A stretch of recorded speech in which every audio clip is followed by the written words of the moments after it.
Shalom, shalom, peuple de Dieu. Bonjour, mesdames et messieurs.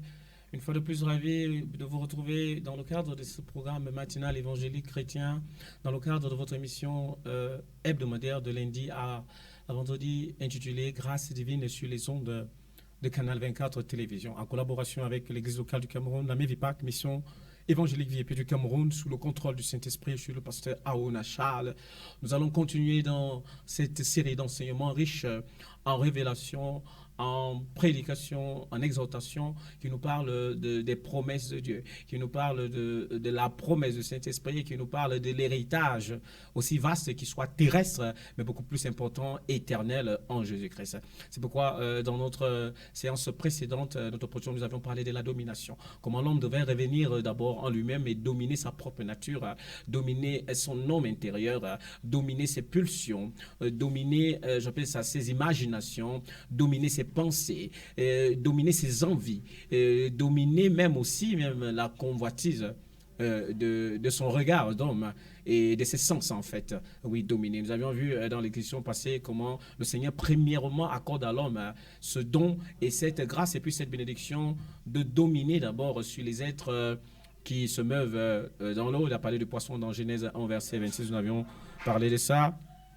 De ceux-là qui rampent, le bétail dans les champs, et puis tout ce que vous connaissez. Mais ici, je vous ai parlé de manière exégétique et herméneutique de ce passage comme une nature à dominer en nous-mêmes, en soi-même. Hein, parce que lorsqu'il y a plusieurs métaphores dans la Bible dont présente un homme. Je parle de l'apôtre Pierre à qui le Seigneur Jésus a dit, je ne ferai plus toi, tu es pécheur de poisson, je ferai toi désormais un pécheur d'homme. Parce que les hommes, ils peuvent être, j'appelle, soit assimilés ou représentés comme du poisson de la mer. Bon, ce sont des gens, je vous ai dit, dans la mer, le poisson, c'est comment ça se passe. Ils sont libres de faire ce qu'ils veulent, d'aller là, ils vont. Ils n'ont pas de limites. Ils n'ont la plupart du temps pas de guide, ni de maître, ni d'encadreur. Ils se meuvent. Il y a la nature d'oiseaux du ciel qu'on doit dominer. Oui, et il y a la nature bétail, la nature animale, et celle-là même, reptile.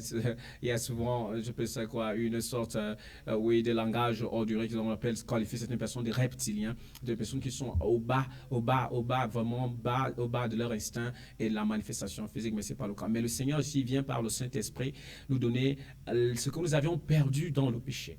Nous avions perdu dans la rupture de notre communion et collaboration avec lui, afin que ce ne soit plus les envies de la chair, ce n'est plus à l'homosexualité de dominer sur un homme, ce n'est plus au mensonge de dominer sur un homme, ce n'est plus à la violence verbale, qu'elle soit physique, de dominer sur un homme, ce n'est plus à l'adultère, au mensonge de dominer sur un homme, ce n'est plus à la cupidité, à la fraude, au trafic, à l'idolâtrie de dominer sur un homme, mais c'est à l'homme de dominer toutes ces choses-là.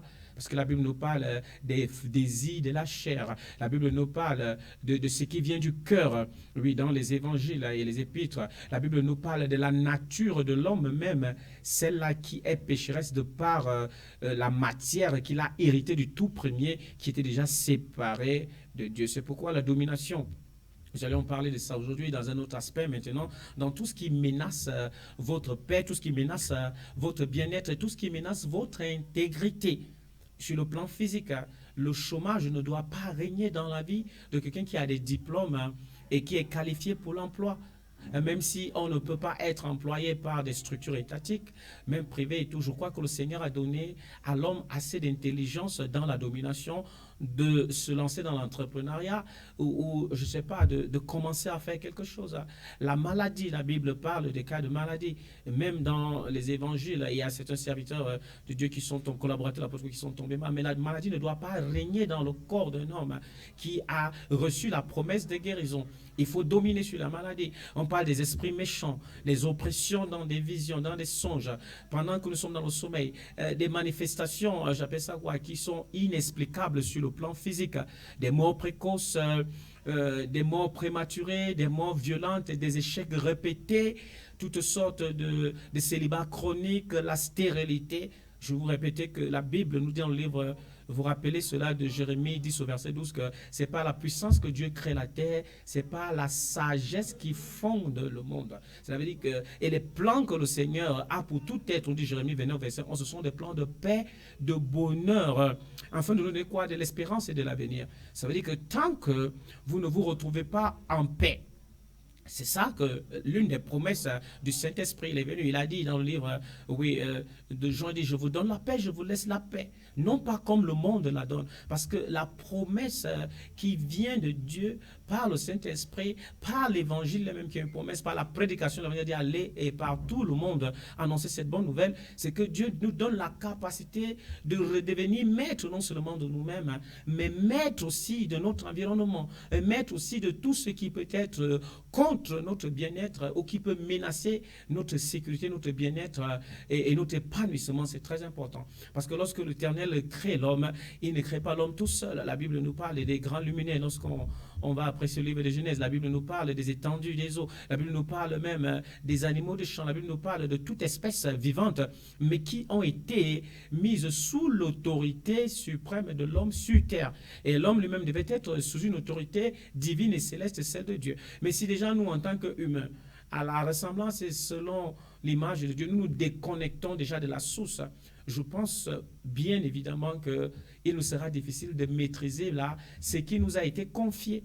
Parce qu'il y a des forces qui aussi animent, j'appelle ça quoi, tout ce qui est création et tout ce qui compose et qui entre dans, j'appelle ça quoi, le quotidien de l'homme et tout. Et depuis que le péché s'est introduit dans le livre de Genèse 3, les versets 11 et suivants, on nous dit que la terre a été maudite afin de ne plus donner de son fruit. Et c'est à force de Dieu là-bas que l'homme va tirer son pain. Mais la Bible nous dit dans le livre de Galates 3 au verset 13 que Christ est venu pour se faire malédiction. C'est pourquoi il est venu comme un simple homme. Il est venu ayant une nature d'homme afin de venir arracher la malédiction. Oui, qui pesait non seulement sur la personne, même sur la terre. Dans les évangiles, on voit comment il prend avec de la boue, il fait des salives et puis il applique sur des yeux d'un homme et il dit à l'homme, va te laver, afin que tu retrouves la vue. C'était quoi? C'était une manière de manifester l'autorité. Parce que l'homme a cette capacité. Es-tu agriculteur? Es-tu entrepreneur, j'appelle ça rural, ce qu'on qualifie de paysan? As-tu un champ? As-tu des projets? Et on te dira que la terre est stérile. Je vais te dire par le Saint-Esprit, la promesse qui nous a été depuis la Pentecôte, l'esprit de la création, tu es capable d'appeler la bénédiction, comme le dit le livre d'Osée, que la graisse de la terre te sera accordée. Est-ce que tu as un problème de santé physique?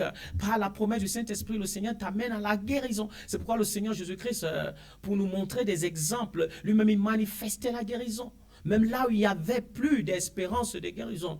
Est-ce que tu es quelqu'un qui est menacé par des esprits méchants? Est-ce que si tu es sur l'emprise, j'appelle ça d'une malédiction familiale ancestrale, la solution c'est en Jésus-Christ, parce qu'il s'est fait malédiction pour toi. Il s'est fait péché pour toi, lui en qui il n'y avait point de péché.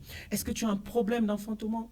Est-ce que tu as un problème de relation? Est-ce que tu as un problème de progression?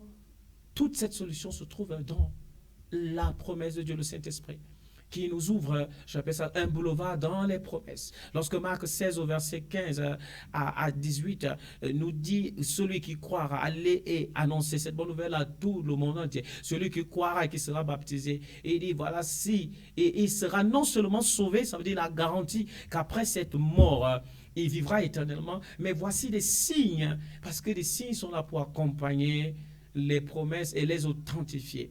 Tu n'as pas besoin de courir d'une chapelle à une autre. Tu n'as pas besoin de courir d'un homme à un autre. Tu as besoin tout simplement d'abord de commencer à revenir à l'état où le Seigneur t'a créé. Et cet état, la Bible nous parle de la nouvelle naissance, le fait de naître de l'esprit, de revêtir Christ. Parce que dans la nature, j'appelle ça quoi, humaine et la nature physique, tu ne peux rien manifester qui puisse dominer parce que le physique, parce que toi-même, tu es limité par l'enveloppe, j'appelle ça quoi, la matière qui te recouvre. Il faudrait qu'en toi, il y ait quelque chose de supérieur. Il faudrait que dans ta vie, il y ait quelque chose de plus grand qui va pouvoir, j'appelle ça quoi, essayer de te permettre de transcender, de reculer les limites que le péché a imposées à ta vie, de reculer même les limites que certaines personnes veulent imposer à ta vie, de reculer les limites et les assignations que les esprits méchants veulent imposer à ta vie.